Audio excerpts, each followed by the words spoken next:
Before we hear from our keynote speaker, I'd like to introduce Mr. Paul Lagaman, who is the area representative for Senator Dan Coates. Paul.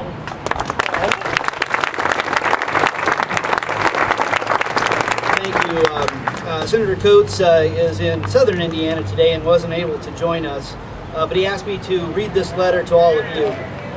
Speak up, Paul. Is that better?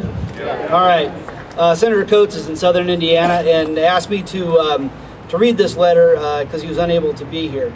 To my friends with Allen County Right to Life, I regret that I'm unable to join you today and send you my best wishes.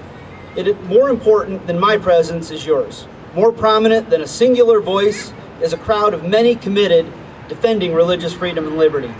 I commend you for your presence here today and your support for our constitutional guarantees as Americans.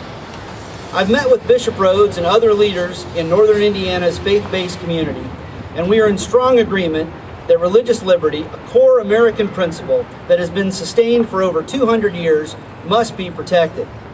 In the Senate, I will continue to stand against the administration's health care mandate that completely disregards our freedom of religion.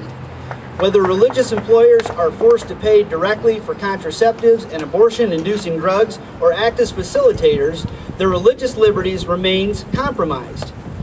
Whatever you may think of their beliefs, forcing such a choice on any organization or individual is a blatant assault on the right of their conscience and a clear violation of religious freedom. We cannot pick and choose when to adhere to the Constitution and when to cast it aside in order to achieve political prerogatives. This federal action threatens the good work being done by faith-based groups, nonprofits, hospitals, and charities. This administration should be fostering a stronger relationship with these organizations, especially during these tough economic times when so many are hurting across the country, rather than forcing Americans to compromise their faith. These are trying times for the soul of our nation, and I stand with you in this fight. With the Constitution as our guide, we can make the difficult choices that must be made to preserve the prosperity and opportunity for future generations. If we do, I know America's greatest days are not behind us, but still lie ahead of us. God bless you, our state, and our nation. Sincerely, Dan Coates.